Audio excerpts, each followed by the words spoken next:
The interview wasn't supposed to last more than 10 minutes. She was nervous, too polite, grateful for every question. The Mafia boss almost ended it early until he noticed her hands. They were shaking, not from fear of the interview, from something older, something she didn't want anyone to see. That was the moment he made a decision that had nothing to do with the job. What Caspian Revara didn't know was that the woman sitting across from him wasn't even supposed to be there. And what she was hiding under those long sleeves would eventually force him to break every rule he'd ever made for himself. Caspian Revara didn't conduct interviews. He hadn't personally spoken to a potential hire in over 6 years. That was Maddox's job, his consigliere, his shadow, the man who handled the operational machinery of the Revara Empire, while Caspian dealt with the architecture. Maddox screened, Maddox vetted, Maddox decided who walked through the doors of Revara Holdings and who was turned away before they reached the elevator. But Maddox was in Philadelphia. A supply chain issue with one of their legitimate construction subsidiaries had required his personal attention. And it had pulled him away from Hartford for 3 days. In his absence, 2 interviews had been scheduled for an administrative assistant position at the firm's downtown office, a job that existed more for laundering paperwork than any real secretarial need. Caspian had considered canceling the interviews. He had no interest in the process, the small talk, the forced enthusiasm, the parade of people trying to present the most employable versions of themselves. He found it exhausting, not because he lacked patience. Patience was, in many ways, the defining quality of his success, but because he found the dishonesty of it tedious. People sat in chairs and told you what they thought you wanted to hear, and you sat across from them knowing they were performing, and the entire exercise was a mutual agreement to pretend. But the interviews were already scheduled, and Caspian believed in honoring commitments, even small ones. It was one of the principles his mother had embedded in him during the years when she was teaching him how to lead. The man who keeps his word on small things will be trusted with large ones. The man who breaks promises because they're inconvenient will be broken by them.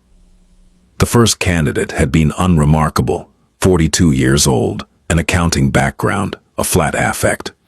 She answered every question with bureaucratic precision and left without once making eye contact.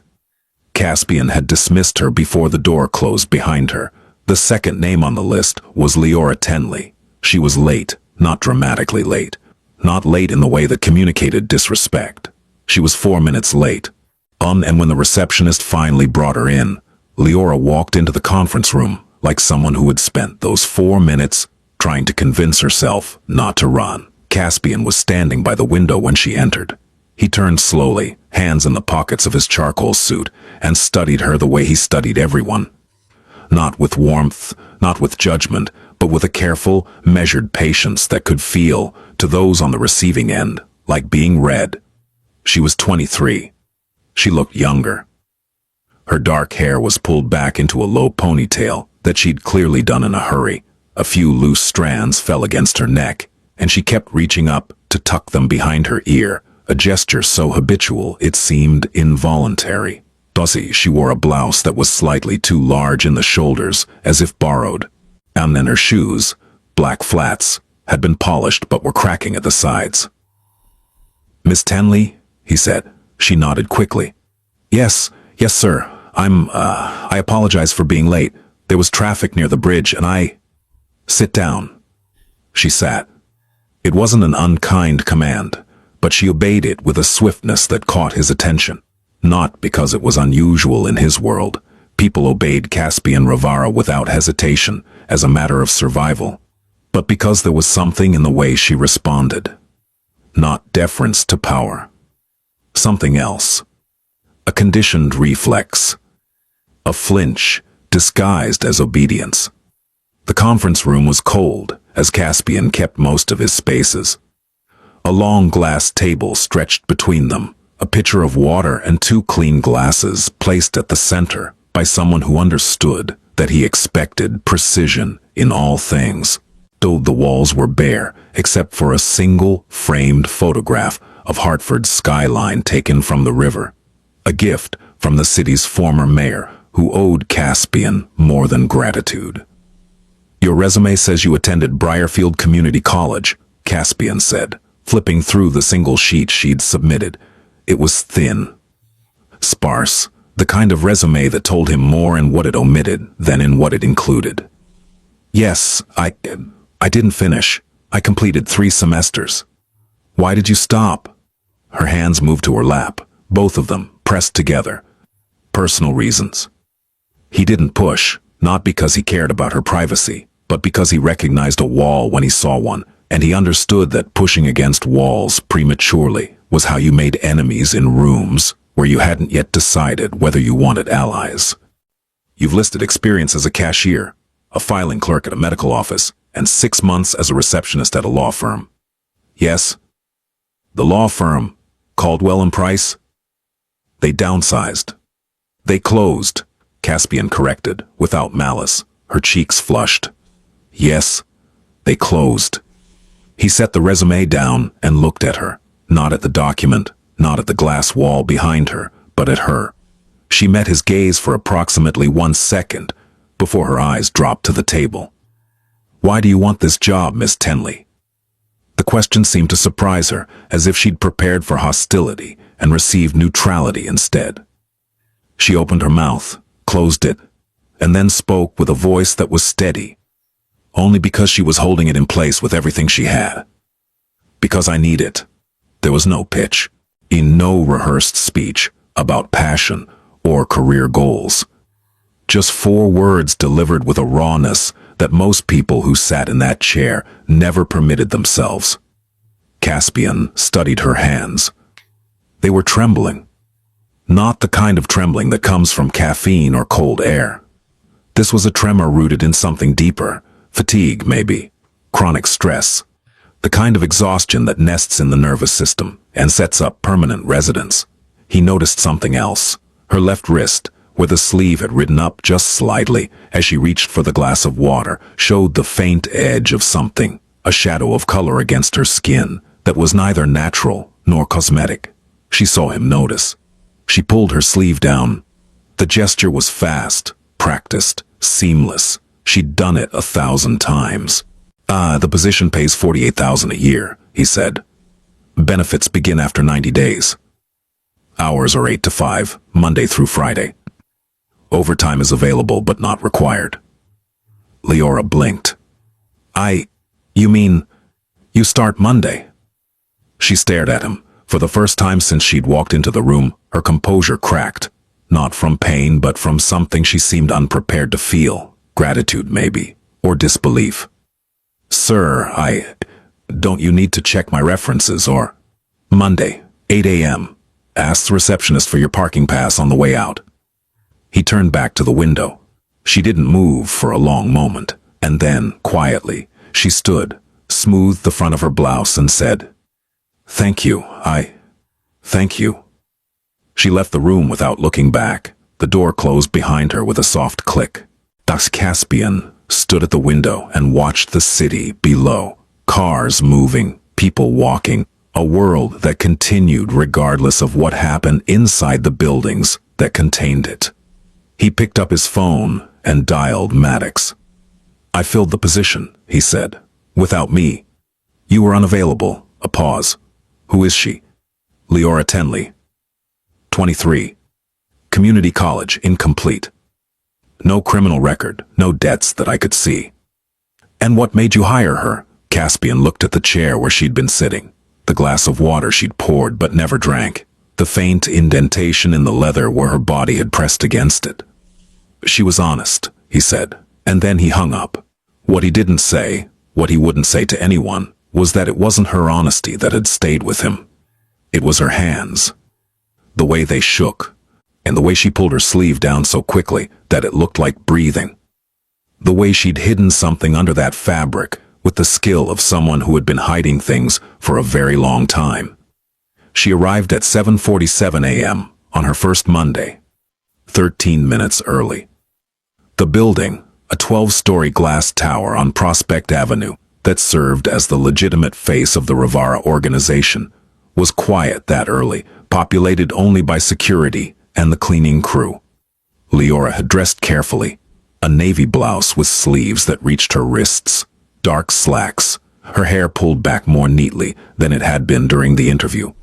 She carried a bag from a discount retailer that contained her lunch, a sandwich she had made at 5 a.m. before her son woke up. She had been awake since 4:30, not from excitement. Though there was some of that. A thin, nervous thread of it running beneath everything else. She had been awake because Corvin had come home at 2 a.m., loud enough to wake Oren, and she had spent the next 2 hours calming the boy, cleaning up the bottles Corvin had left on the kitchen counter, and setting her alarm for a time she knew would allow her to be out of the apartment before he woke. She had learned that mornings were safest when she was already gone. She sat in her car in the Revara Holdings parking garage for 12 minutes before going inside. She used the rearview mirror to check her makeup, not vanity, but inventory. The concealer under her jaw was holding. The collar of her blouse covered the rest. She looked to herself like someone who had slept well and prepared carefully. And the distance between that image and the truth was a gap she had become expert at navigating.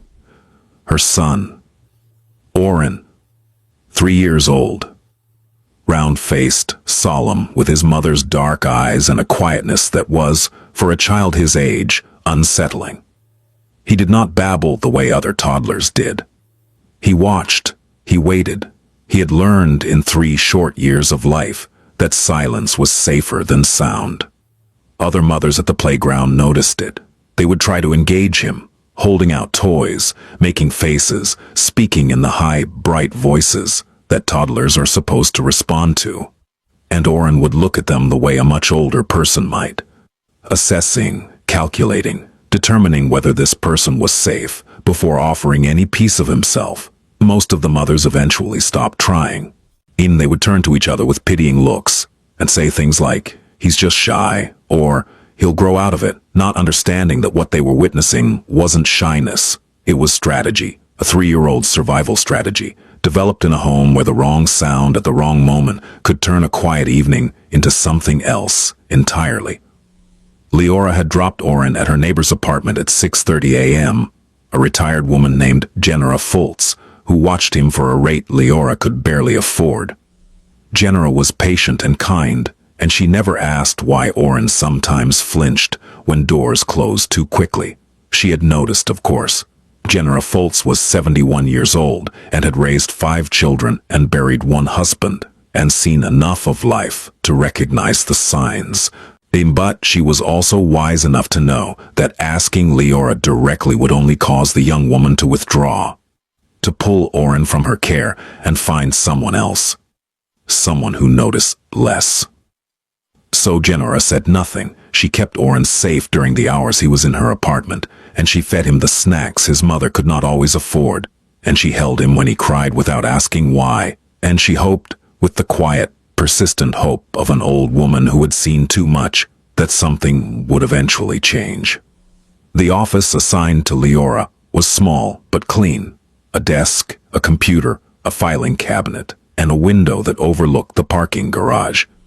Her responsibilities were straightforward: process incoming invoices, maintain appointment calendars, answer the second phone line, and organize documents that Maddox's team generated for the firm's above-board operations. Nothing sensitive, nothing that required clearance. A legitimate job in a building that housed many things that were not.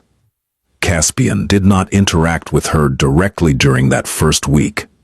He existed several floors above, in a penthouse office that most employees never entered. But he had cameras. Not surveillance in the paranoid sense. They were standard security systems for a building that housed millions in assets. And he reviewed them occasionally, the way a man who had built an empire by paying attention reviewed everything occasionally. He saw her arrive early each morning.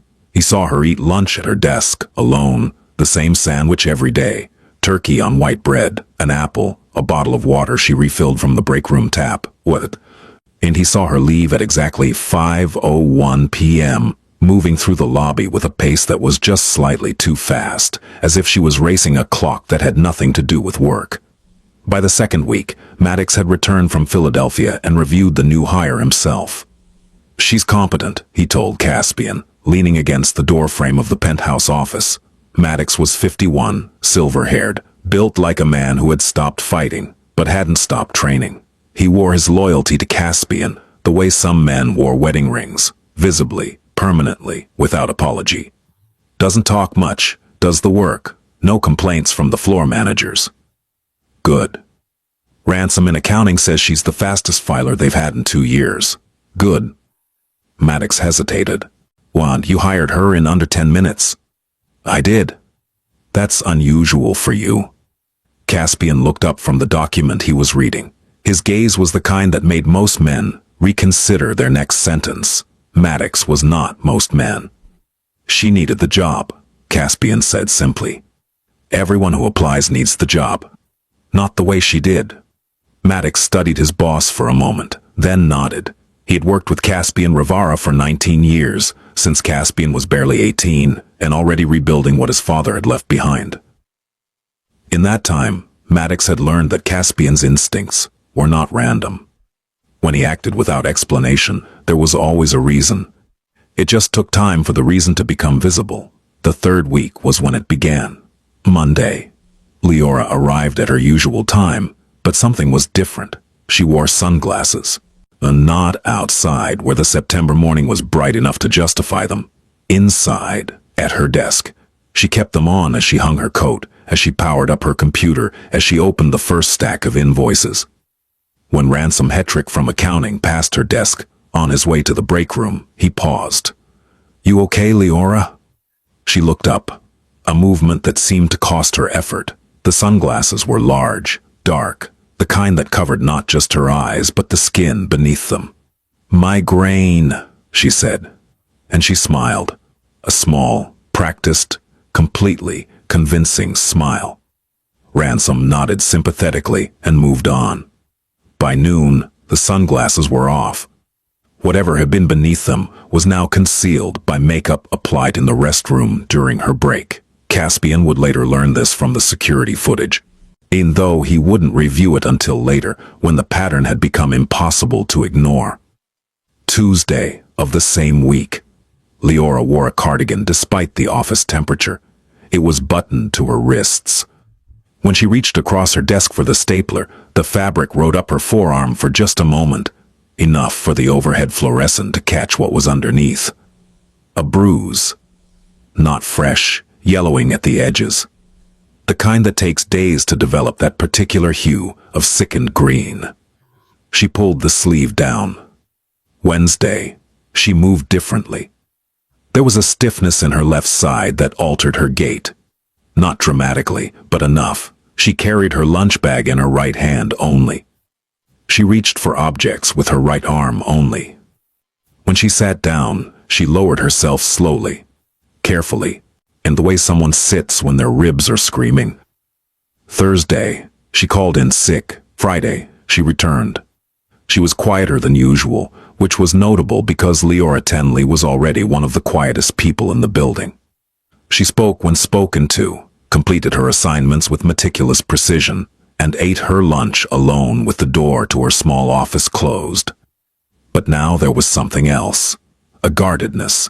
A new layer of invisible armor that she wore the way she wore those cardigans, constantly, deliberately, hoping no one would notice that it didn't quite fit the weather. Caspian reviewed 3 days of footage on Friday evening, after the building had emptied. And he sat in his darkened office and watched the monitors, not with suspicion, but with the careful attention of a man who had survived by reading what others concealed. He watched her arrive Monday with the sunglasses. He watched her flinch when Ransom Hetrick reached past her to grab a file on Tuesday. A flinch so quick it could have been a shadow, except that Caspian Revara did not mistake shadows for flinches. He watched her sit down on Wednesday with the controlled slowness of a person managing pain.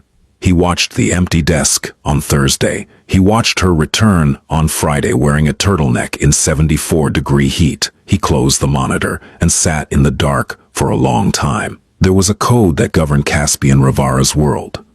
Not the law.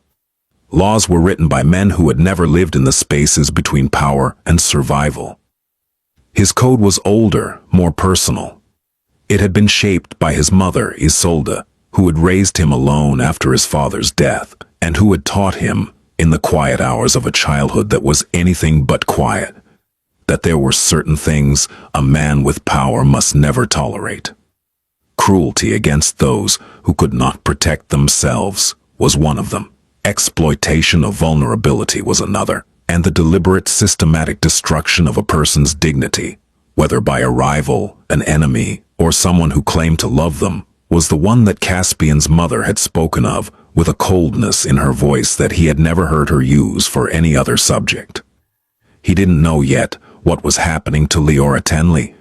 He had suspicions, instincts, patterns that his mind was assembling into a picture he hadn't yet decided to examine closely. But he knew one thing: something was wrong, and it was getting worse.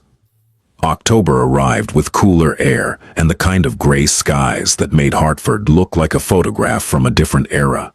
The trees along Prospect Avenue turned amber and rust, and the building's heating system kicked into full operation, filling every floor with a dry, persistent warmth that made heavy clothing unnecessary. Liora continued to wear long sleeves.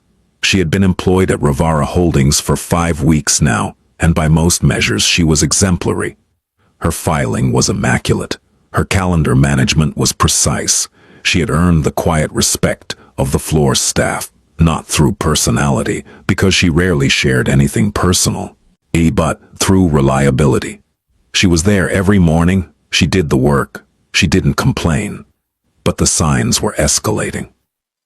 Week 5. She arrived on Tuesday with her left hand wrapped in an elastic bandage. When Ransom asked, she said she'd burned it making dinner. The explanation was plausible. Burns happen, bandages happen. Ransom nodded and moved on. But Caspian, reviewing footage from a different angle, noticed that the bandage covered not just her hand, but extended up her wrist, and that when she unwrapped it in the restroom during lunch to reapply it, the injury beneath was not a burn. It was a series of marks. Finger-shaped, the kind of marks that come from a grip that was not meant to hold, but to hurt. Week 6, she wore a scarf, not outside where the October wind justified it, but inside all day, and wrapped high around her neck. She adjusted it constantly, a tic that became so frequent that Emberly Voss, the office manager, finally asked if she was cold. "I'm coming down with something," Liora said. Sore throat. She said it with such ease, such automatic fluency. The lie arrived before the question had fully landed, as if she had a library of explanations stored and ready, filed by body part and level of visibility. Caspian made his first direct approach on a Wednesday afternoon, in the 6th week. He had come down to the 4th floor for a meeting with one of his attorneys, a rare enough occurrence that it generated whispers among the staff.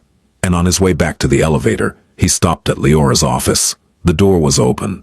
She was at her desk, typing.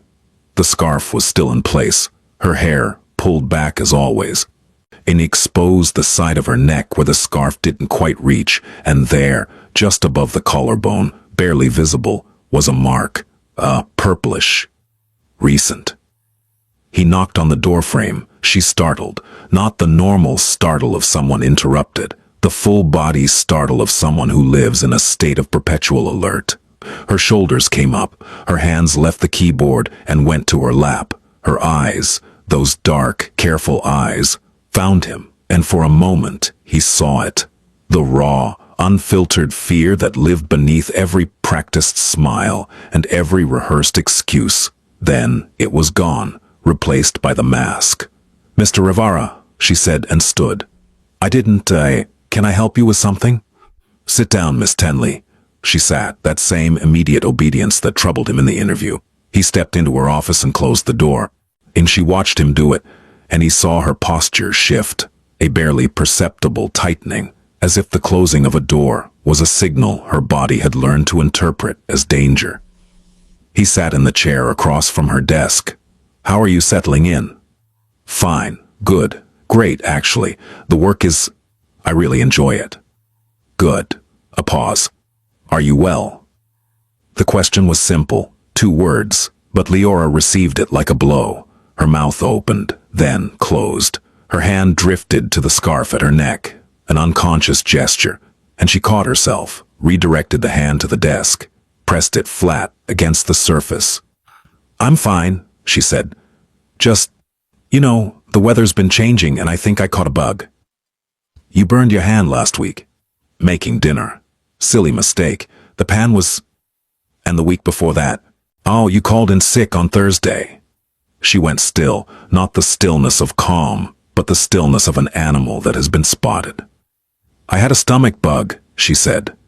It was going around Oren's daycare. Oren is your son. Yes. The first real warmth in her voice. He's 3. Caspian nodded slowly. Miss Tenley, I'm going to ask you something, and I'd like you to answer honestly. Her hands were back in her lap, pressed together, shaking. Is someone hurting you? The silence that followed was the loudest thing in the room. It expanded to fill every corner, pressing against the walls, pushing against the window. Leora's face went through a sequence of expressions so rapid that a less observant man would have missed them. Shock, fear, recognition, calculation, and then the one that settled, the one she chose, offense. What? No, of course not. Why would you ask me that? Because you've come to work 3 times in 6 weeks with injuries that you've explained with stories that don't match what I'm seeing. I told you I'm clumsy. You can ask anyone, I've always been clumsy. The marks on your wrist weren't from a burn. She pulled her hand under the desk. They were. They absolutely were. I grabbed the pan wrong and... Liora. The use of her first name stopped her. She looked at him, and in that look, he saw everything she was fighting to conceal. The exhaustion, the shame, the desperate need to maintain the story that kept her world from collapsing. I'm fine, Mr. Revara, she said. Her voice was steady, firm, convincing, if you didn't know what to listen for. I appreciate your concern. I really do. But I'm fine. He held her gaze for a long moment. Then he stood. If that changes, he said, my door is open. She nodded. Thank you. He left. She sat alone in her office for 14 minutes after he was gone. She did not type. She did not reach for her phone. She sat with her hands in her lap, shaking, staring at the space where he had been, and tried to breathe. The phone calls started during week 7. Leora's personal cell would ring at unpredictable intervals throughout the day, sometimes once, sometimes 6 or 7 times in a row. She always stepped out to answer, always returned looking slightly diminished, as if each call subtracted something from her. She never mentioned the calls. She never explained them. But her productivity dipped noticeably in the hours that followed, and on 2 occasions, Emberly Voss found her in the restroom, not crying, not visibly upset, just standing at the sink, gripping the porcelain, staring at her own reflection with an expression that Emberly would later describe to her husband as empty. One afternoon, Caspian was on the 4th floor again when Leora's phone rang. She was at the copy machine, and she answered it with a quickness that suggested not eagerness, but fear of what would happen if she didn't answer quickly enough. Hey, she said. Her voice changed, dropped, softened, became smaller. No, I'm at work. I can't. I know, I'm sorry. I didn't mean... Corvin, please, I said I was sorry. A pause. Whatever was said on the other end made her close her eyes. I'll be home by 6. Yes, okay, I will, I promise. No, please don't. He's fine. He's at Ganara's and he's fine. Hey, please don't call her. I'll handle it. Okay, bye. She hung up. She stood at the copy machine for a moment, pressing the phone against her chest, and then she tucked it into her pocket and returned to her office with her head down. Caspian, standing in the hallway 10 feet away, had heard every word, Corvin. He filed the name away in the same mental vault where he stored the names of allies, enemies, and the small number of people who existed in the space between. People he had not yet decided how to categorize. That evening he called Maddox. I need information on someone. Who? A man named Corvin, connected to Liora Tenley. Maddox was quiet for a moment. The new hire. Yes. What kind of information? Everything. Maddox didn't ask why. He never did. How fast? Tomorrow. The file arrived at 9 a.m. the next morning, delivered not digitally, but in a physical folder, Maddox's preference for sensitive material. Caspian read it at his desk, with a cup of black coffee cooling untouched beside him. Corvin Dre, age 27. Born in Glastonbury, Connecticut, no degree, employment history, construction laborer, nightclub bouncer, currently unemployed. 2 prior arrests, 1 for assault, charges dropped, 1 for disorderly conduct, 30 days suspended, no convictions. Known associates, minor street-level dealers, none connected to Caspian's network. Current address, 14 Marbeck Lane, East Hartford, same address as Liora Tenley. Relationship status, listed as her ex-partner on social services documentation, related to their son, Oren Dre Tenley, ex-partner. But living at the same address. Caspian read the file twice. Then he read the arrest reports. The assault charge had been filed by a previous girlfriend, a woman named Thessaly Brigg, who had subsequently recanted her statement and refused to testify.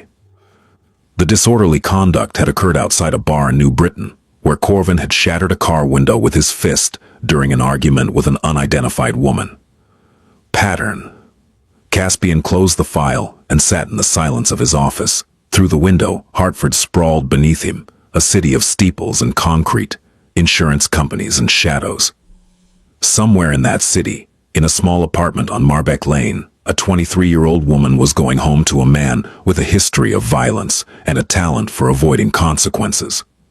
And she was going willingly, and not because she wanted to, because she didn't believe she had the right to leave. It was a Friday evening in late October. The air was cold enough to justify the coat Caspian wore, a dark wool overcoat that made him look less like a man of his position and more like any other professional heading home after a long week. He drove himself, which he rarely did. A black sedan, unregistered to any name that led back to his organization. No driver, no tail car, no one knew where he was except himself. He parked on a side street 3 blocks from 14 Marbeck Lane at 5:38 p.m. The neighborhood was what real estate agents would call up and coming, which meant it was still struggling. The homes were a mix of duplexes and small apartment buildings, some well kept, most bearing the quiet erosion of deferred maintenance. Porches sagged. Gutters hung at angles. The cars parked along the curb were older models, functional but tired. A group of kids rode bicycles down the sidewalk, weaving between parked cars with the careless invincibility of childhood.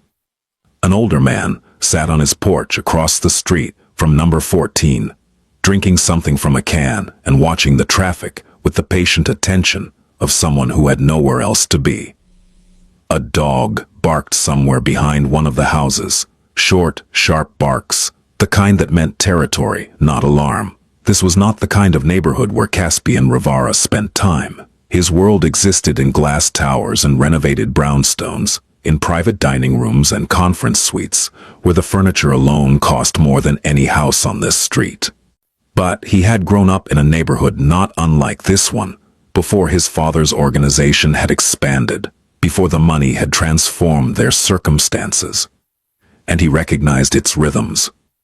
The sound of televisions through open windows, the smell of someone's dinner drifting across the street, the particular quality of light that fell on houses where people worked long hours and came home tired and made the best of what they had.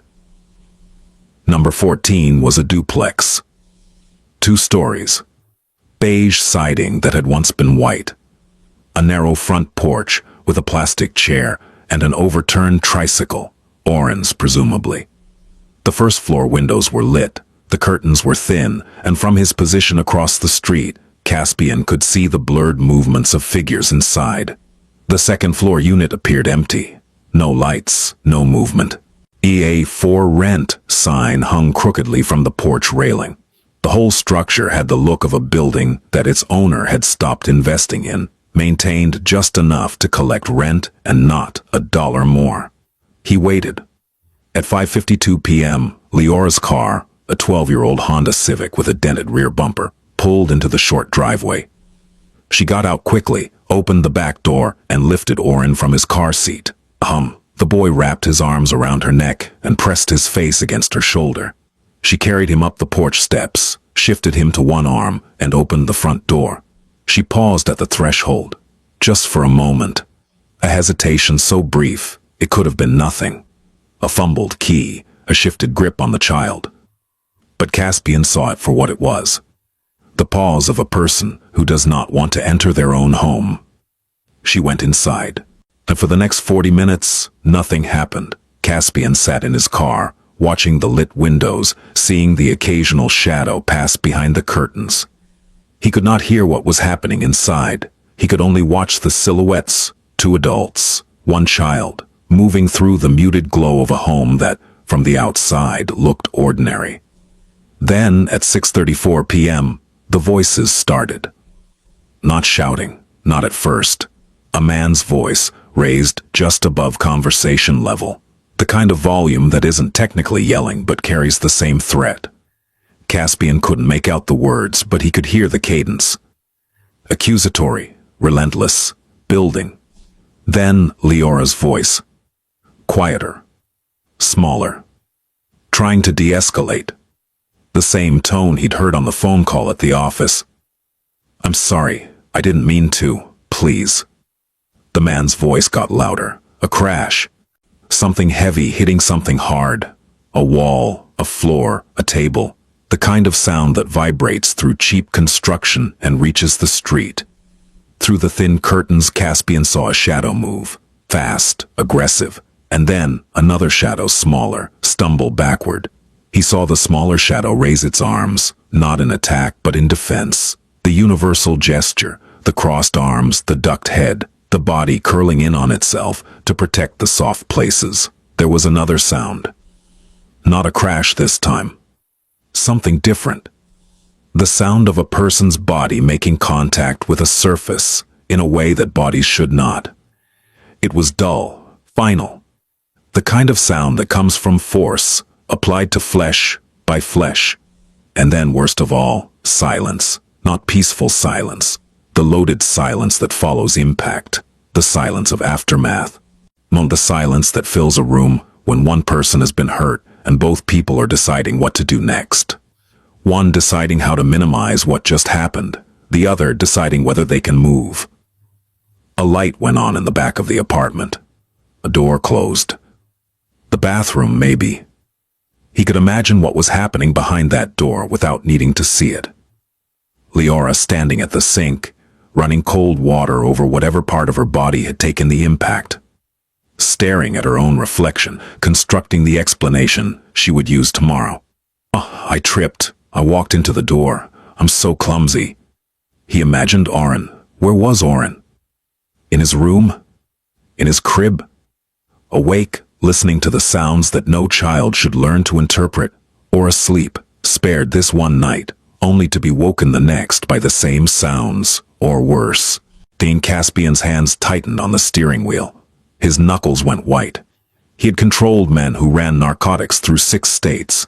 He had negotiated with people who would kill over a percentage point. He had sat across from federal agents and never once lost his composure. But this was different, because this wasn't business. This wasn't territory, or money, or power. This was a woman he had looked in the eye and asked, "Is someone hurting you?" And she had looked back at him and said, "No." And they had both known she was lying. He drove home. His residence was a renovated brownstone in West Hartford's most exclusive enclave, understated from the outside, immaculate within. He entered through the private garage, hung his coat in the hallway, and walked to his study without turning on the lights. And he poured himself a single measure of whiskey. He didn't drink it. Instead, he sat in the leather chair his mother had bought him when he'd purchased this house. The same chair she'd sat in during the final months of her illness, when she was too proud to use a hospital bed and too tired to climb the stairs. And he thought. He thought about his mother, About Isolde Revara, who had been married to a man everyone feared and had never once been afraid of him.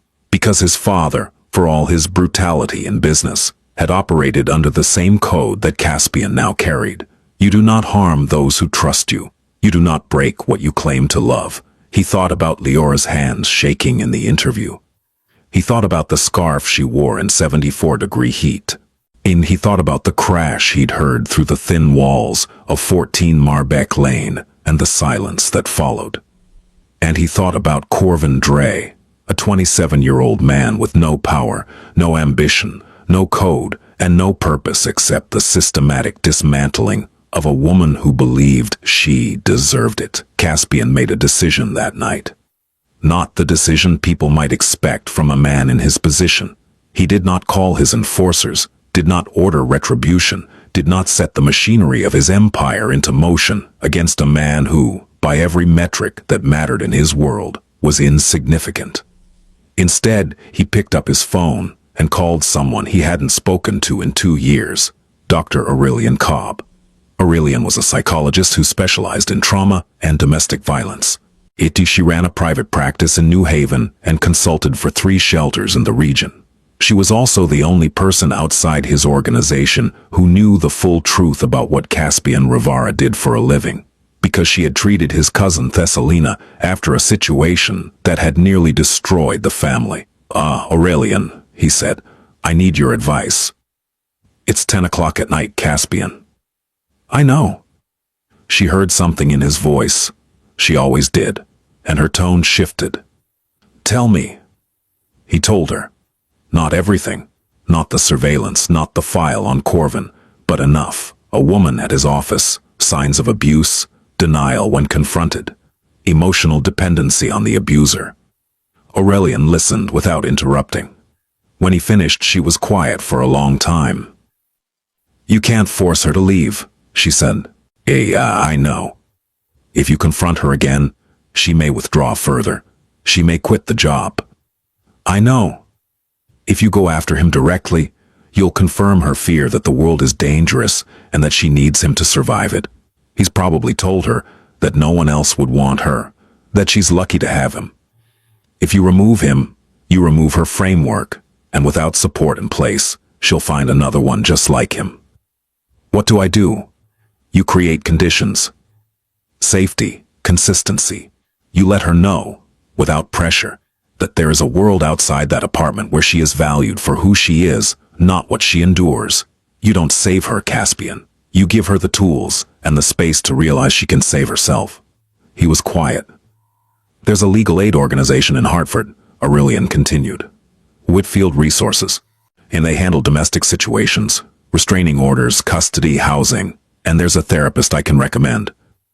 Someone who specializes in exactly this kind of dependency. When she's ready, and I mean when she is ready, not when you decide she should be, these are the resources that will matter. And if she's never ready, then you accept that you did what you could, and that her choices, even the ones that hurt her, are still her choices. Caspian sat with the phone against his ear, the untouched whiskey on the table, the ghost of his mother in the chair across from him. Thank you, Aurelian. Be careful with this, Caspian. Your instinct is to control outcomes. This is not something you can control.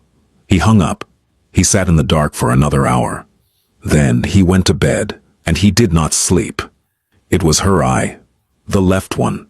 The skin beneath it was swollen, discolored, a deep purple fading to green at the edges. She had tried to cover it with concealer, but the swelling defeated the makeup, and the result was a patchwork of skin tones that drew more attention than the bruise itself would have. She wore the sunglasses again.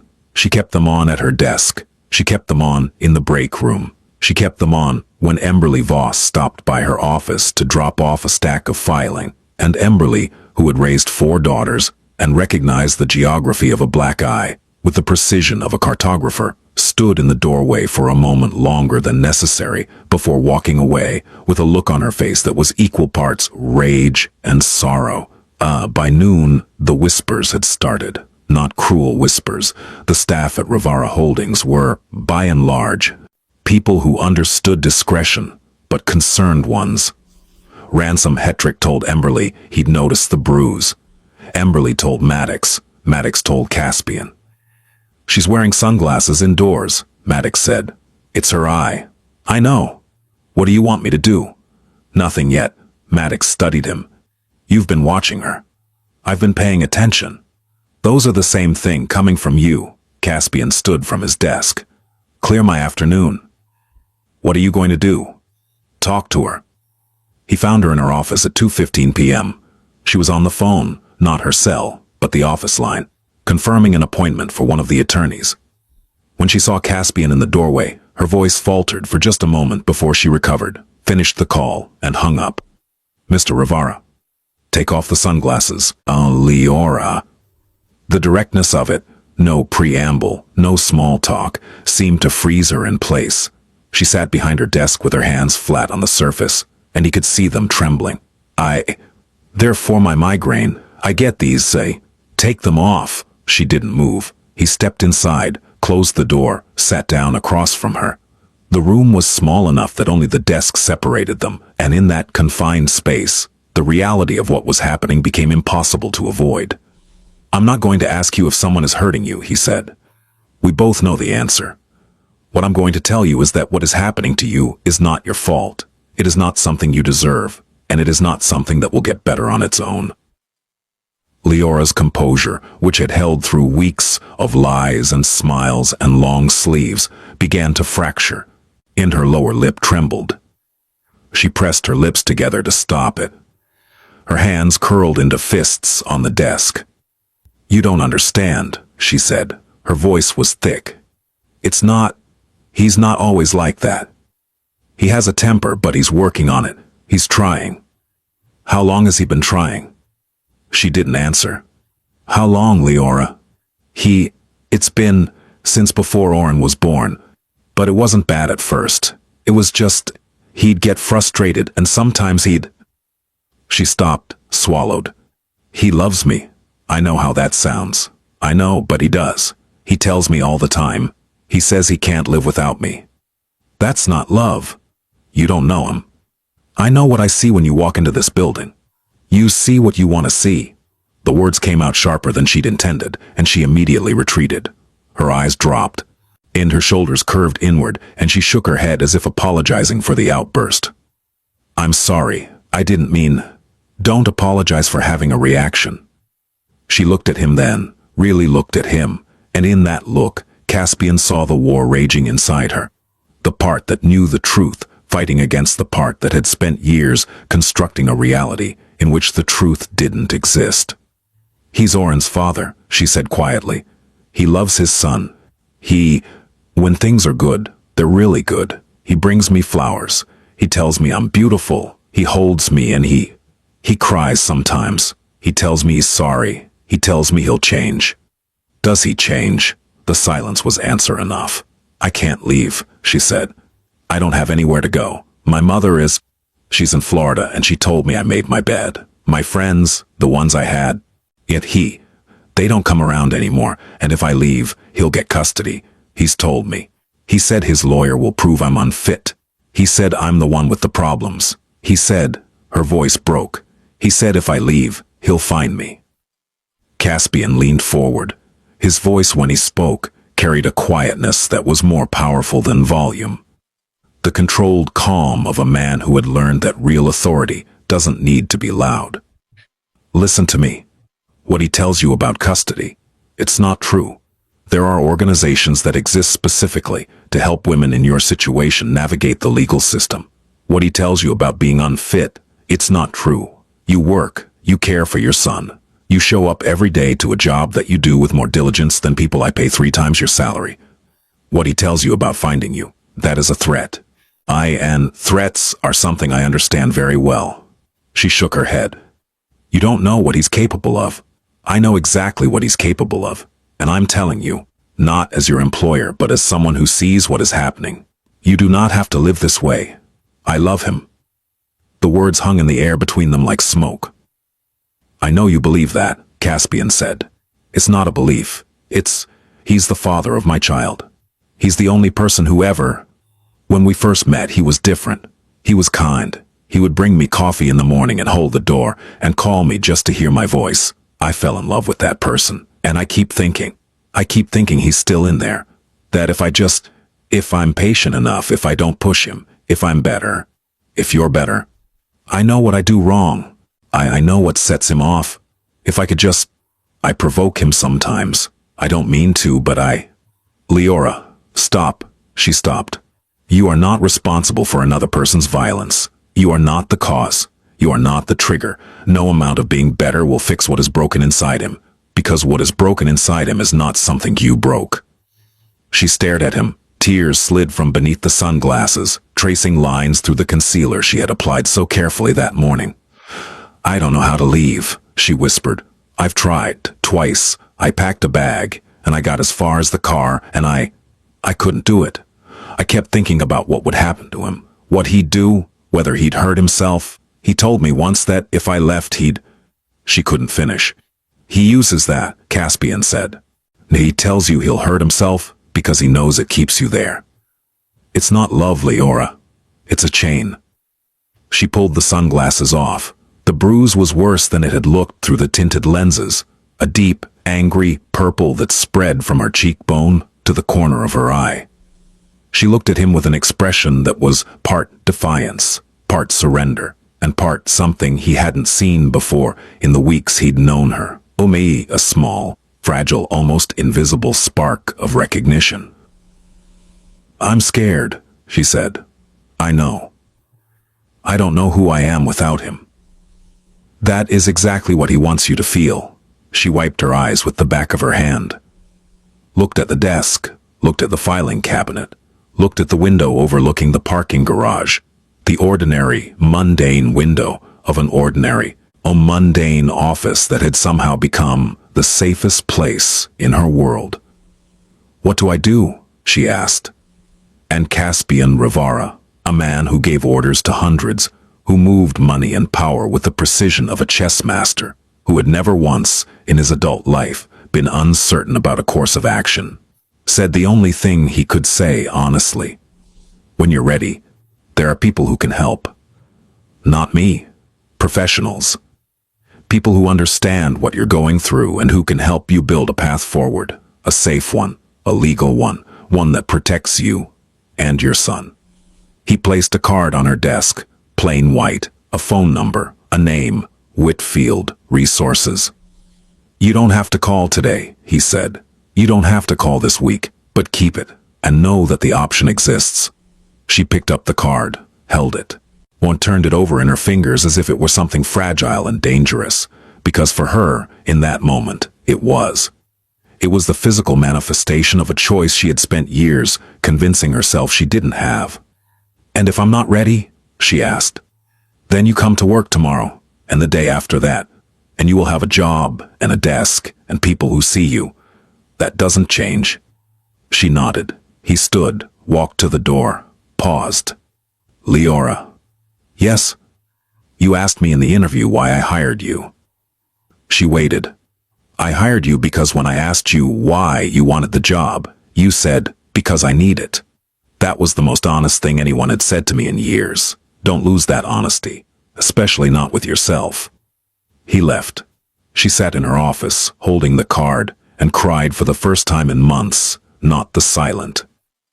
Any suppressed tears she had learned to produce and erase, but real, shaking, ugly sobs that she muffled with her hand, because even in her safest place, she was afraid of being heard. The event that changed everything happened on a Tuesday evening in November. Liora had left work at her usual time, picked up Oren from Ganara's, and driven home. She was carrying 2 bags of groceries and her son when she opened the front door and found Corvin sitting on the couch in the dark. He was not drunk. That was the first thing she noticed, because his worst moments usually coincided with alcohol. He was sober, alert, and watching the door as if he'd been waiting for her. Where were you? He said. Work. Then I picked up Oren and stopped for groceries. You're late. 5 minutes. And the line at the store was, I called you. My phone was in my bag. I called you 4 times. She set the groceries on the counter, shifted Oren to her other hip. The boy was watching his father with those solemn, silent eyes, the eyes of a child who had learned to read atmospheric pressure the way sailors read the sky. "I'm sorry," Liora said. "I didn't hear it ring." Corvin stood. He was taller than her by several inches, heavier by 40 pounds. The remains of a muscular frame that had softened since he'd stopped working, but still carried the mass of a man accustomed to using his body as a tool. Oh, he walked toward her slowly. "Who were you with?" "No one. I was at work and then You've been different lately." "I haven't. I'm the same as I've always." "Someone's been talking to you." Her blood went cold. "No one's been talking to me. Your boss, that guy Revara. He's my employer. We barely speak." Corvin was close now. Close enough that she could smell the cigarettes he'd smoked while waiting. Close enough that Oren pressed his face harder into her neck. "If I find out you're lying to me, Liora..." "I'm not lying, I swear. I'm not lying." He looked at her for a long time. Then he smiled. That smile she knew. The one that could mean tenderness, or cruelty, or both. The one she had spent 5 years trying to decode. "Make dinner," he said, and went back to the couch. She cooked. She fed Oren. She bathed him and put him to bed in the small bedroom they shared, because Corvin had claimed the master bedroom for himself months ago. After an argument, she could no longer fully remember. She read Oren a story, kissed his forehead, and lay beside him until his breathing slowed. Then she went to the living room, where Corvin was watching television. "Come here," he said. She went. He pulled her onto the couch beside him, put his arm around her, held her close, kissed her temple. "I'm sorry," he said. "I just worry about you. I love you, you know that." "I know. I don't know what I'd do without you. I know. You're everything to me, Liora. You and Oren, you're my whole world." She leaned against him, closed her eyes, felt his heart beat through his chest, and tried, as she had tried 1,000 times, to convince herself that this was the real Corvin.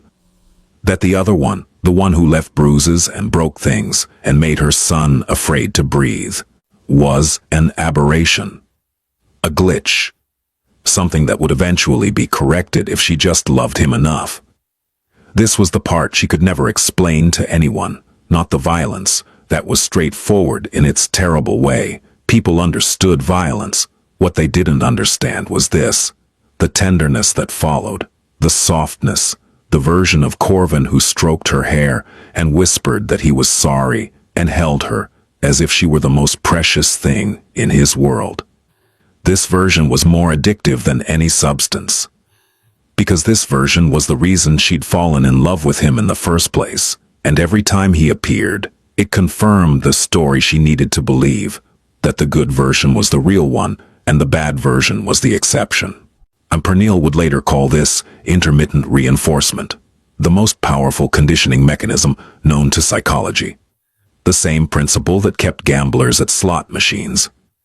You pull the lever 100 times and get nothing, nothing, nothing, and then a reward, a jackpot of tenderness. And that single reward wipes out the memory of 100 losses and makes you pull the lever again, because maybe this time, maybe the next time, maybe the real Corvin will stay. She had read about trauma bonding in a pamphlet she'd found in a doctor's office waiting room once. She had read the descriptions of the cycle: tension, explosion, reconciliation, calm, and she had recognized every phase with a clarity that made her hands shake. But recognizing the cage and escaping the cage are different things. The bars are made of hope, and hope is the strongest material in the universe.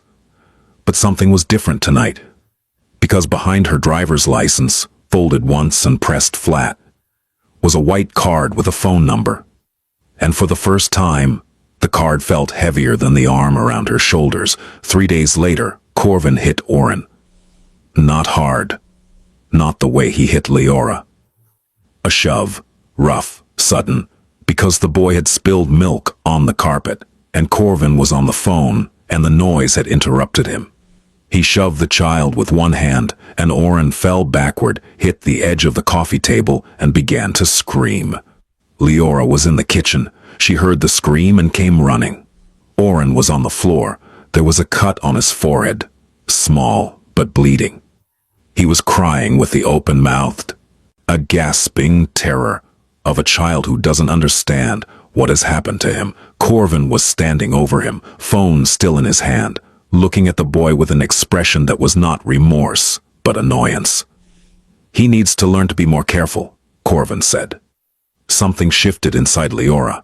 It wasn't a dramatic realization. It wasn't a cinematic moment of clarity, accompanied by swelling music. It was quieter than that, smaller, more devastating. It was the sound of her son screaming, combined with the sight of blood on his face, combined with a look in Corvin's eyes. The complete absence of concern for a child he claimed to love, and it was the sudden, searing understanding that if she stayed, this would be Oren's life, not just hers, his. She would survive it. She had been surviving it for 5 years.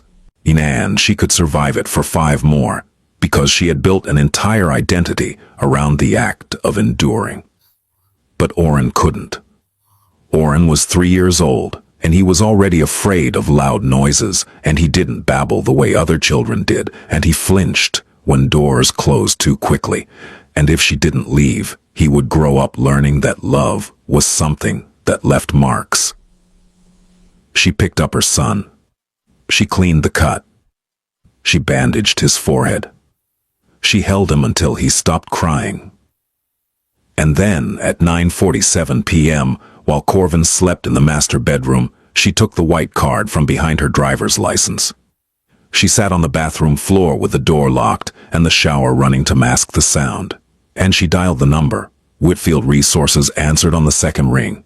The woman on the line, Tamsin, as she said her name was, spoke with the calm, unhurried patience of someone who had answered calls like this hundreds of times and understood that the most important thing was not information, but presence.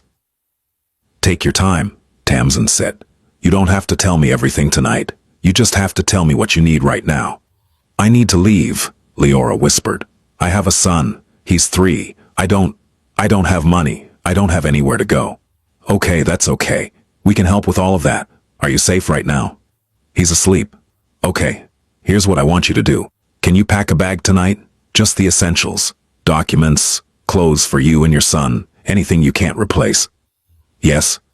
And tomorrow morning when it's safe, I want you to come to our office. I'm going to give you an address. Can you write it down?" "Yes." Tamsin gave her the address, gave her an appointment time, gave her the name of an intake counselor, Pernille, who would be waiting for her. "Liora," Tamsin said, "you've already done the hardest part." "What's that?" "You call." She packed the bag at 2 a.m. Quietly, methodically. Her hands shook, but her mind was clear, clearer than it had been in years. Birth certificates, social security cards, Oren's vaccination records.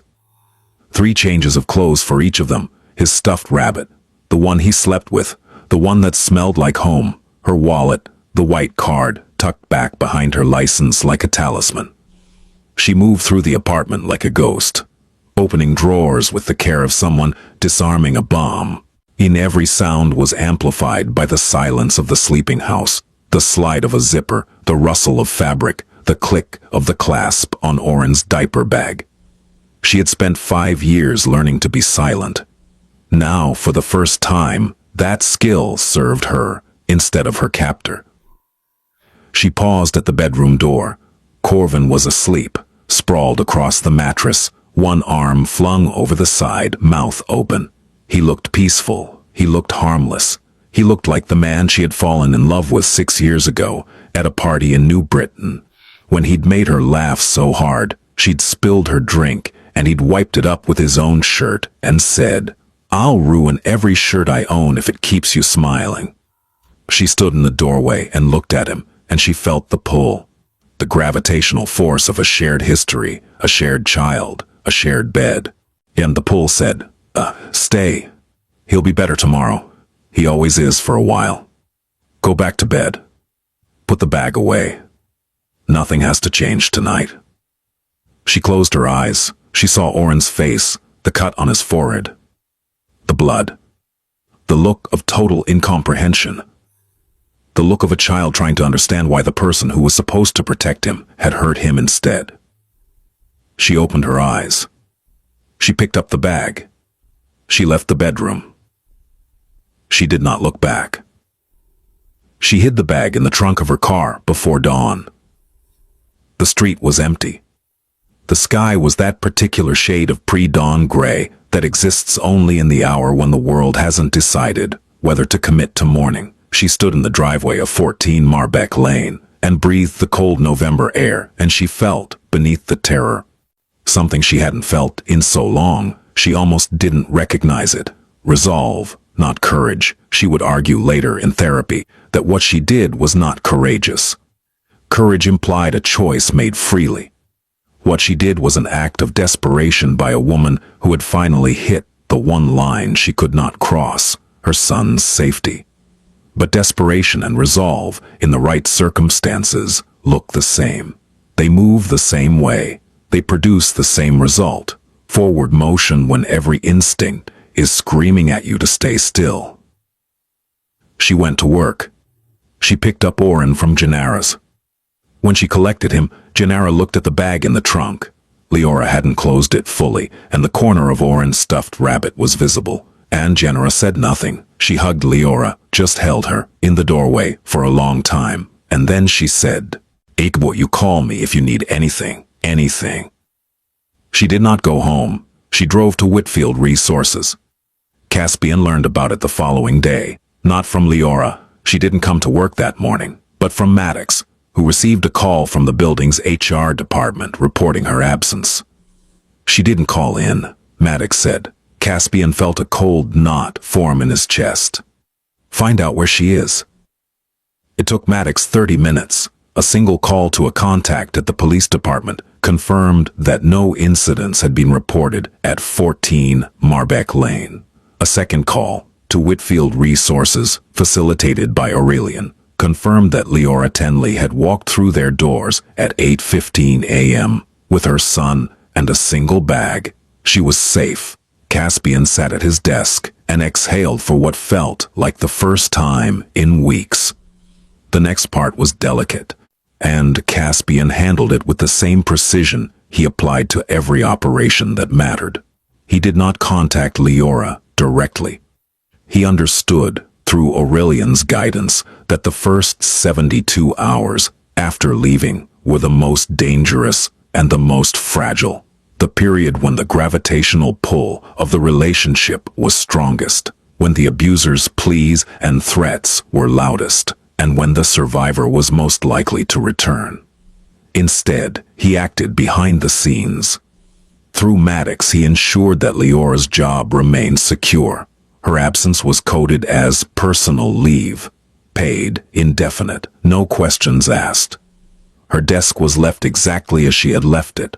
Her coffee mug, her pen cup, the small frame photograph of Oren she'd placed on the corner. Through Aurelian, he connected Whitfield Resources with additional funding, discreetly, anonymously, through a foundation that existed for exactly this purpose. The foundation had been established by his mother years ago, long before her death, and it was the one piece of the Revara legacy that was entirely clean. Through his attorney, Evander Montrose, a man who handled legal matters for the organization with surgical precision, he ensured that Liora would have access to a family law attorney at no cost when she was ready to pursue custody and a restraining order. He did not go to Marbeck Lane. He did not confront Corvin Dre. He did not send anyone to deliver a message or a warning or a threat, not because the impulse wasn't there. It was like a current running beneath the surface of his control, but because Aurelian had been clear and he trusted her judgment. If he intervened directly with Corvin, he risked making Liora a target of retaliation and undermining the legal protections she would need. This was not his war to fight. It was hers. His role was to ensure she had the weapons. The first week at Whitfield Resources was the hardest. Liora and Oren were placed in transitional housing, a small, clean apartment in a secure building with a coded entrance and a staff member on site around the clock. The apartment had 2 rooms, A bedroom with a full-sized bed and a toddler cot, and a combined kitchen living area with a donated couch and a table that seated two. It was nothing like 14 Marbeck Lane. It was better, and it was worse. Better because no one yelled, no one hit, no doors slammed at 2 a.m. Oren slept through the night for the first time in months, the whole night, without whimpering. Without crawling into his mother's bed at 3 a.m. with his rabbit clutched to his chest and his eyes wide. Worse because the silence was deafening. Because the bed was empty where Corvin's body should have been. Because Liora's phone, the number Corvin didn't have, didn't ring, and the absence of his voice, even his angry voice, felt like withdrawal. She missed him. She knew she shouldn't. She knew intellectually that what she missed was the version of him that existed only in the spaces between violence. The tender Corvin, the apologetic Corvin, the one who held her and said he'd change. But intellectual knowledge and emotional experience are different languages, and her heart spoke one while her mind spoke the other, and the translation between them was agonizing. She cried every night for the first 5 days. Not for what she'd lost, but for what she wanted to go back to. The familiar pain that at least felt like home. On the 6th day, she met Pernilla. Pernille Huxley was a therapist on staff at Whitfield Resources. She was in her early 50s, with close-cropped silver hair and a voice that managed to be both warm and uncompromising at the same time. She specialized in trauma bonding and emotional dependency, the specific psychological architecture that kept people tethered to those who harmed them. Their first session lasted 90 minutes. "Tell me about the first time he hurt you," Pernilla said. Liora didn't want to answer. She sat in the small office with her hands in her lap. That same gesture Caspian had noticed in the interview, and the pressed-together hands that meant she was holding herself in place. And she looked at the floor. He didn't hit me at first. It started with the phone. The phone. He wanted to know where I was all the time. He'd call, and if I didn't answer, he wouldn't hit me, but he'd be upset, silent, cold. And the silence was worse because I didn't know what it meant. Was he angry? Was he going to leave? Was it my fault for not answering? So you started answering faster. Always. Even if I was driving, even if I was in the shower, I'd run to the phone because the thought of missing his call was, I can't explain it. It felt like life or death. It felt that way because he trained you to feel that way. Liora was quiet for a long time. "And the hitting?" Pernilla asked gently. "That came later, maybe a year in. After Oren was born, I was tired all the time. The baby was crying and Corvin wanted things to be the way they were before, and I couldn't. I couldn't be both things. A new mother and the girl he fell in love with. He said I'd changed. He said I didn't care about him anymore. He said I loved the baby more than I loved him." She paused, breathed. The first time he grabbed my arm. Hard. Hard enough to leave marks. He apologized immediately. He cried. He said he didn't know what happened, that something snapped, that it would never happen again. And I believed him, not because I was naive, because I needed to believe him, because if that wasn't true, then everything I'd built my life around was a lie and I couldn't face that. And the second time? A month later, he pushed me. I hit the counter. He apologized again. Same words, same tears, same promise. And I believed him again. Because believing him was easier than the alternative. What was the alternative? Being alone. Starting over. Admitting I'd made a mistake. Admitting that the father of my child was someone I should be afraid of. My mother had told me, when I got pregnant at 19, that I was ruining my life. That I'd never amount to anything. That I'd made my bed. And if I left Corvin, then she was right. About everything. "So you stayed to prove your mother wrong." The words landed like a stone in still water. Liora stared at Pernille. No one had ever articulated it so precisely. She had spent years constructing elaborate justifications for staying, love, commitment, family, hope, And Pernille had just named the one she'd never admitted to herself: pride. And the refusal to confirm someone else's low expectations of her. When did I stop being me? Pernille leaned forward. You didn't stop. You adapted. Everything you did. The vigilance, the phone, the explanations, the excuses. Those were survival strategies. They kept you alive. They protected your son. But they were never who you are. They were what you did to get through. So who am I? That's what we're going to find out. Week 2. Liora began attending group sessions at Whitfield. She sat in a circle with 5 other women, different ages, different backgrounds, the same wounds. She didn't speak during the first session. She listened. She heard Thessaly, who was 29, describe how her ex had isolated her from her family by telling her they didn't really care about her, how he had slowly, methodically, dismantled every relationship she had until he was the only person left.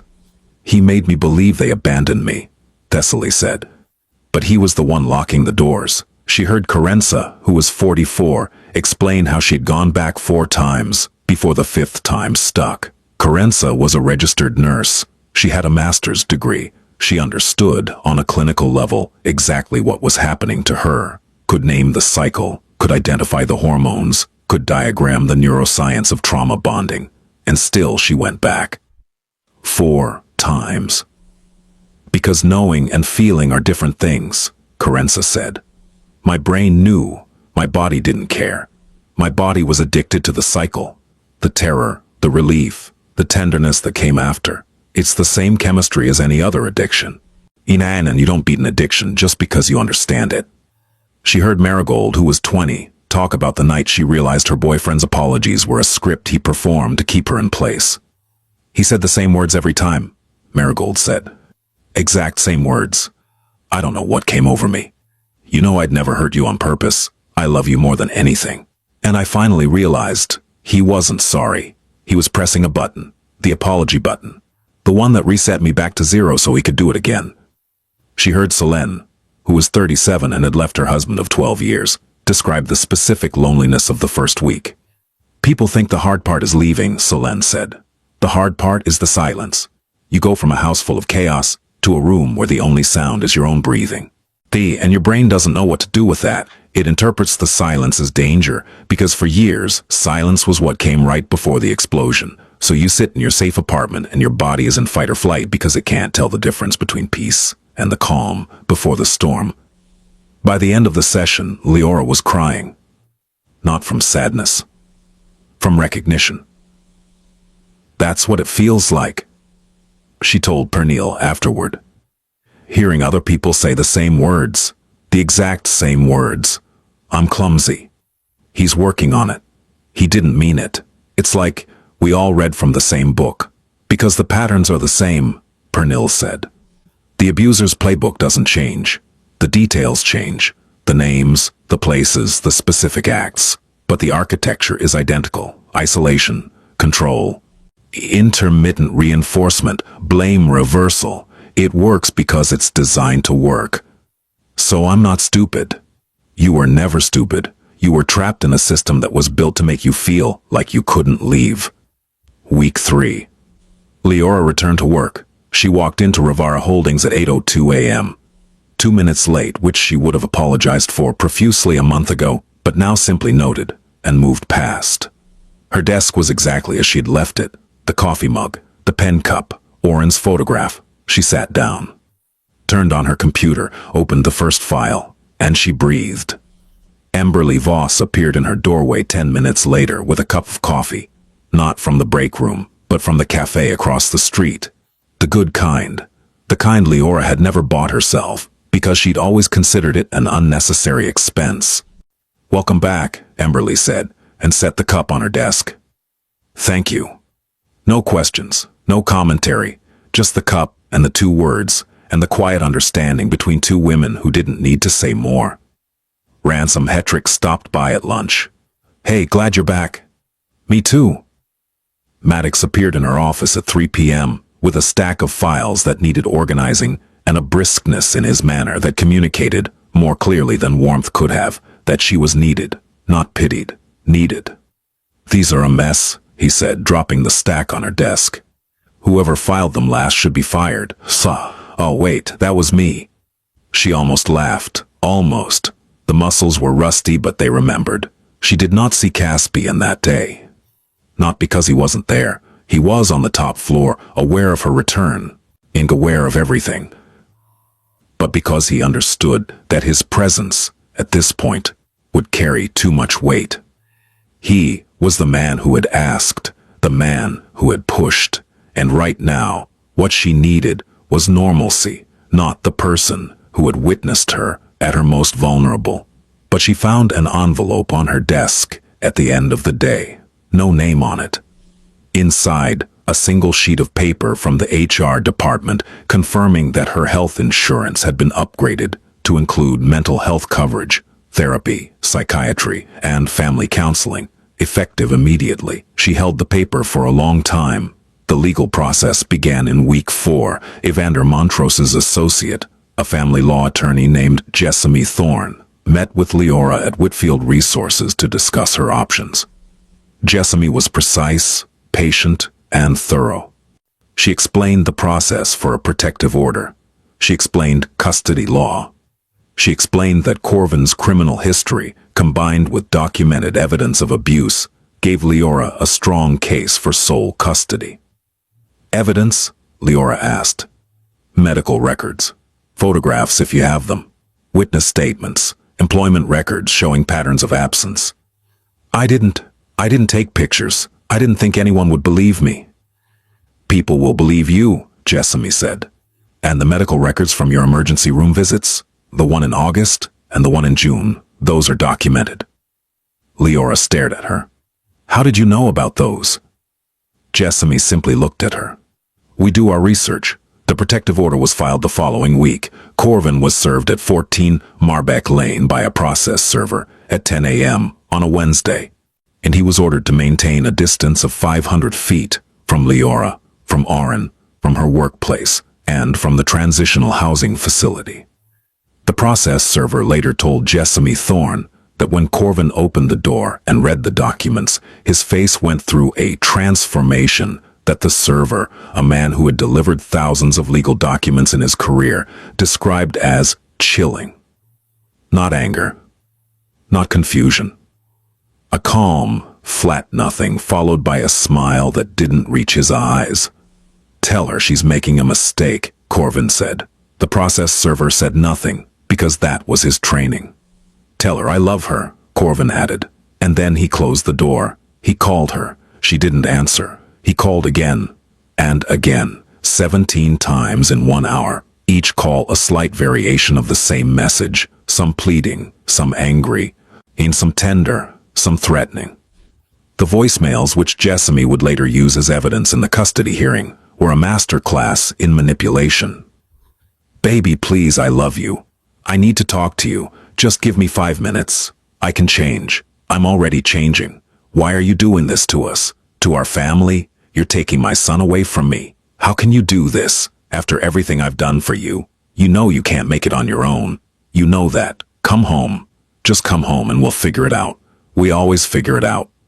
17 messages, 17 variations of the same thing. "Without me, you are nothing." She didn't answer. On the 18th call, she blocked the number, and then she sat on the bathroom floor. The bathroom in her new apartment. The safe one. The quiet one. And she pressed her phone against her chest and shook and cried and breathed and didn't call him back. Each of those 17 voicemails pulled at something inside her. Each one found a different thread. The guilt, the love, the fear, the obligation, the hope, and tugged. A month ago, the 10th voicemail would have broken her. She would have called back. She would have driven to Marbeck Lane. She would have walked through that door and into his arms and told herself that this time, it would be different. But a month ago, she hadn't sat in a circle with 5 other women who had heard the same voicemails from different men. A month ago, she hadn't heard Pernille name the pattern. Hoovering, they called it. The abuser's attempt to vacuum the victim back in. A month ago, she hadn't learned that the Tenderness in those messages was not love but strategy. She knew now, and knowing didn't make it hurt less, but it made her stay on the bathroom floor instead of getting in the car. The months that followed were not a fairy tale. There were setbacks. There were nights when Liora lay awake and missed the weight of his body beside her, not because it was safe, but because it was familiar, and familiarity, even painful familiarity, has a gravity that is hard to escape. There were mornings when she stood in front of the mirror and heard his voice in her head. "You're nothing without me. No one else would put up with you. You're lucky I'm here." And she had to close her eyes and breathe and remind herself that the voice was a recording, not a prophecy. And there was one night, 3 weeks after leaving, when she almost went back. She was sitting in the transitional apartment with Oren asleep in the next room, and the silence was so complete and so unfamiliar that it felt like suffocation. She picked up her phone. She opened her contacts. She stared at the blocked number, and her thumb hovered over the unblock button, like a recovering addict reaching for the bottle they know will destroy them. She didn't press it. But the fact that she almost did terrified her more than anything Corvin had ever done to her. Because it meant that the damage wasn't just in her body. The bruises healed, the ribs stopped hurting, the black eye faded. The damage was in her wiring, in the neural pathways that had been carved over 5 years into a groove that led back to him. And the grooves didn't disappear when she walked out the door. They were still there, still pulling, still whispering that the known pain was safer than the unknown freedom. She told Pernilla about that night in their next session. Pernilla didn't look alarmed. She didn't look disappointed. She looked at Liora with the same steady, unshakable calm she always had and said, "You didn't call him." "I almost did." Almost is the whole point. Almost means you had the impulse and you chose differently.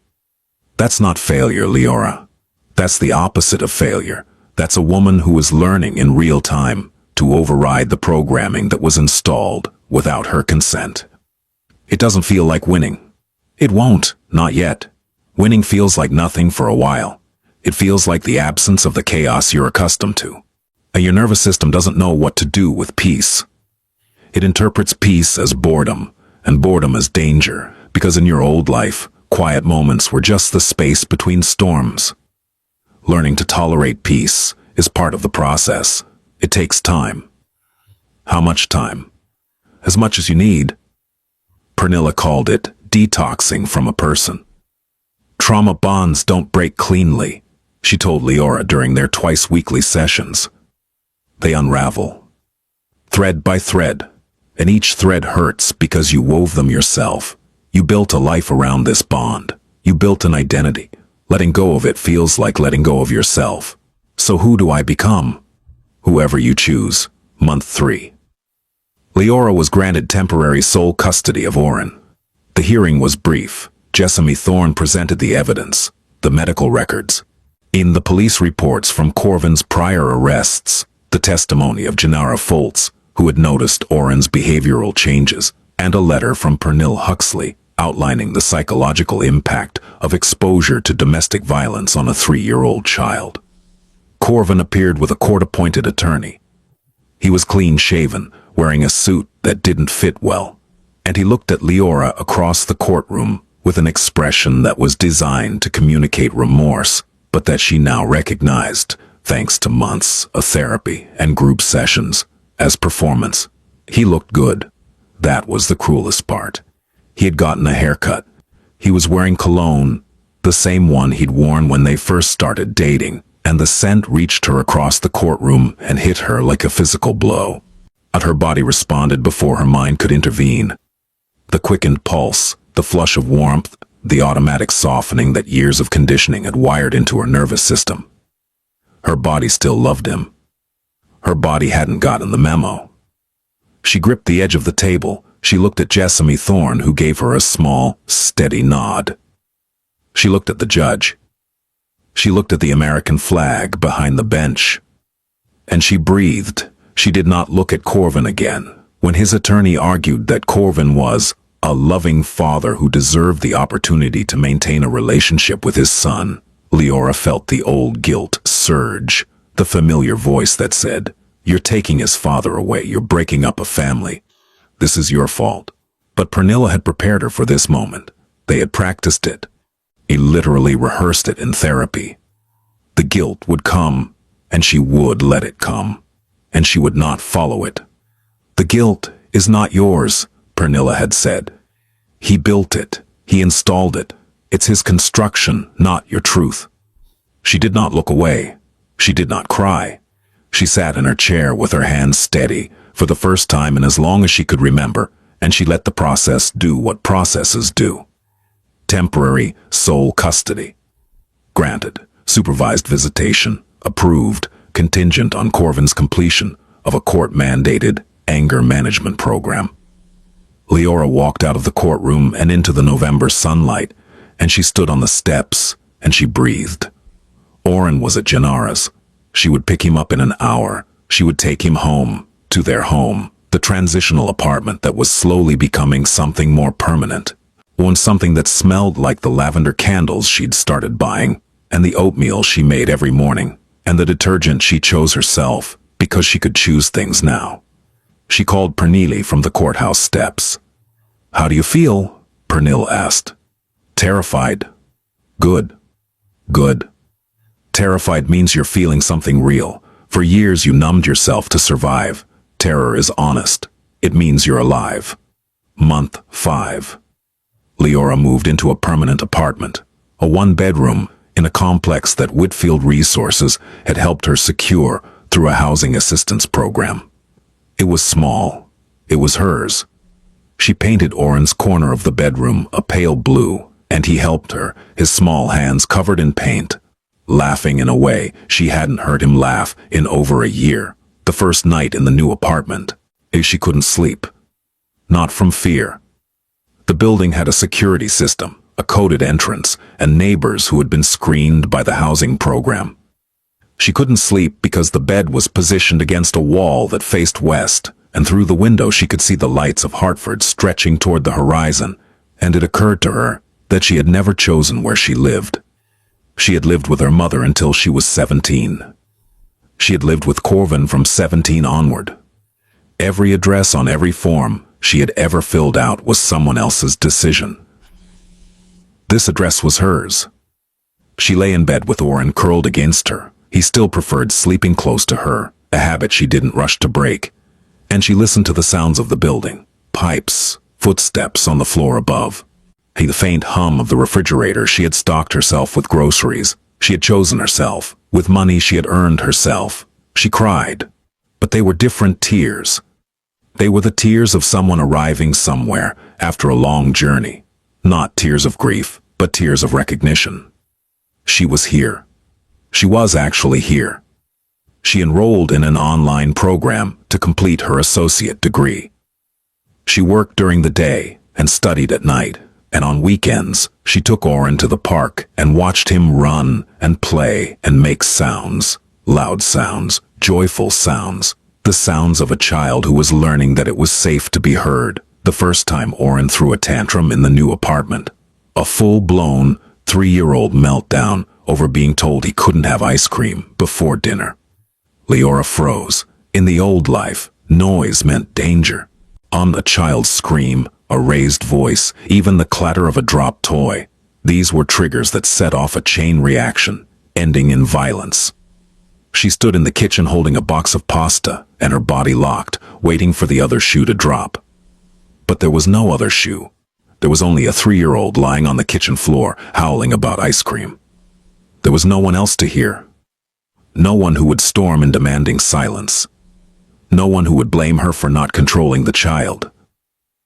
She set down the pasta. She sat on the floor next to her son, and she let him scream. When he was done, when the storm had passed, and he lay breathing hard on the linoleum with tears drying on his round cheeks, she scooped him up and held him.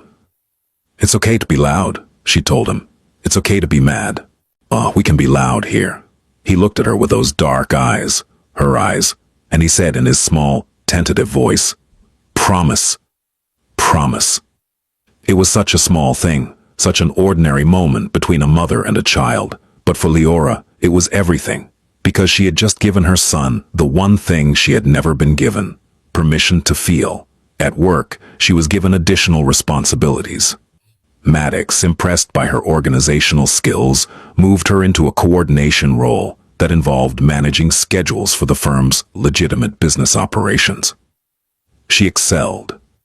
Not because she was trying to prove anything, but because for the first time, the energy she had spent on survival was available for other things. She started eating lunch in the break room instead of at her desk. And she learned that Ransom Hetrick was training for a half marathon, and that Emberly Voss had a daughter in medical school, and that Maddox, stern, silver-haired Maddox, had a weakness for the banana bread that the cleaning crew's supervisor made every Friday. She was not healed. She would later tell Pernille that she didn't think healed was the right word, that it implied a destination, a finish line, and what she was experiencing felt more like a direction, a way of walking, a practice. But she was walking. 7 months after she left Marbeek Lane, Liora knocked on the door of Caspian Revara's office. She had never been to the top floor. She had never sought him out, not once, in all the months she'd worked there. Their interaction had been limited to the interview, the conversations about the bruises, and the card he'd placed on her desk. Everything else, the insurance, the legal help, the job security, had arrived through other hands, other names, other channels. But she knew. She knocked. Maddox opened the door, looked at her, and stepped aside without a word. Caspian was at his desk. He looked up. She stood in the doorway of his office. The same woman who had walked into a conference room 8 months ago, with shaking hands and a borrowed blouse and a résumé that said more in what it omitted. But different. Her posture was straighter, her eyes were clearer. She wore a blouse that fit her shoulders, and shoes that were new, and hands that, while they rested at her sides, did not tremble. Mr. Revara, Miss Tenley. She walked to the chair across from his desk and sat down. She didn't wait for permission. And she sat because she chose to, and the difference between obedience and choice was something she now understood in a way that informed everything she did. I came to say thank you. You don't need to. I know I don't need to. I want to. He looked at her. And for the first time she looked back without flinching. You saw me, she said. Before I could see myself, you saw what was happening, and instead of looking away, the way everyone else did, the way I needed everyone to do so I could keep pretending, you didn't look away. Anyone would have, no, they wouldn't have. I walked through that world for 5 years and no one asked. My mother didn't ask. My friends, the ones who were left, they didn't ask. My doctor who treated the burns and the falls and the accidents didn't ask. You asked. And when I lied, and you didn't accept it. He was quiet. You didn't save me, she said. I want you to know that I understand that. You didn't kick down the door. You didn't threaten him. You didn't carry me out. You gave me a card, a phone number, a choice, and that. Her voice thickened, but she didn't stop. That was the most respectful thing anyone has ever done for me. You treated me like someone who was capable of saving herself. No one had ever done that before. Caspian Revara, who negotiated with senators and managed an empire and never, in his adult memory, had been at a loss for words, sat behind his desk and said nothing. Because there was nothing to say that wouldn't diminish what she had just given him. Oren is doing well, she said. He talks now. A lot, actually. He told me yesterday that he wants to be a firefighter. A good ambition. And I'm finishing my degree. I'll have my associates by spring. Good. She stood, extended her hand. He took it. Her grip was firm. Steady. Thank you, Mr. Revara. Caspian. She smiled. A real smile. Not practiced, not performed, not designed to conceal or convince. A smile that came from a place inside her that had been dark for 5 years and was now, slowly and imperfectly, filling with light. Thank you, Caspian. She left his office. The door closed. He sat at his desk and looked out the window at Hartford, the city of steeples and concrete, insurance companies and shadows. And he thought about his mother, about the code she had given him, about the things a man with power must never tolerate. And he thought about Liora Tenley, a woman who had been invisible, who had been shaking, who had worn long sleeves in warm rooms and sunglasses indoors and lies that fit so well they might have lasted a lifetime, who had, against every odd and every fear and every voice that told her she couldn't, chosen herself. Not because someone saved her, because someone saw her, and because in the end, she decided to see herself. Oren Tenley turned 4 in March. His birthday party was held in the community room of his mother's apartment complex.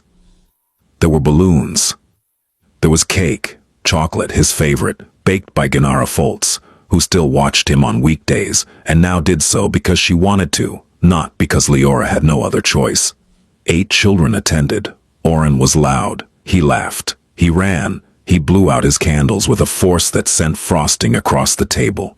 And then everyone cheered, and he looked at his mother with a grin so wide it seemed to occupy his entire face. Liora stood in the corner of the community room with a cup of punch and watched her son. She was 24 now. She had her associate degree. She had been promoted at Revara Holdings to operations coordinator. She had a therapist she saw weekly and a support group she attended bi-weekly, and a life that, while far from perfect, was hers. She still had bad days, days when the old voice crept in. Corvin's voice, telling her she was nothing, telling her she'd fail, telling her no one would ever love her the way he did. On those days she called Pernilla, or she called Tamsin at Whitfield, or she sat with a feeling and breathed through it, the way Pernilla had taught her, in letting it move through her body, without letting it move her feet. She did not go back. Corvin Dre had completed his court-mandated anger management program and was granted supervised visitation. He saw Oren twice a month in a monitored facility. He had, as far as Liora knew, not changed. But he was no longer her problem to fix. He was his own. She thought about him less now, not never. The thoughts still came, especially at night, especially in the moments between waking and sleeping, when the mind loosens its grip on the present and wanders back to the past. She would think about the early days, before the hitting, before the control, the way he'd show up at her apartment with Chinese food and a movie, the way he'd put his hand on her knee while driving and say nothing and mean everything. Those memories were the hardest to release because they were real. The good moments were real. They had just been planted in poisoned soil. Pernilla had given her a framework for this. You can grieve the good parts without going back for them, she'd said. You can miss someone and know you're safer without them. Those things aren't contradictions. They're the truth. And Liora Tenley, who had once believed she was nothing, who had once worn her bruises like a second skin, who had once sat in an interview with shaking hands and said, "Because I need it," with such honesty that it stopped a powerful man in his tracks. Liora Tenley was still walking, not healed, not finished, not arrived, walking. And that was enough.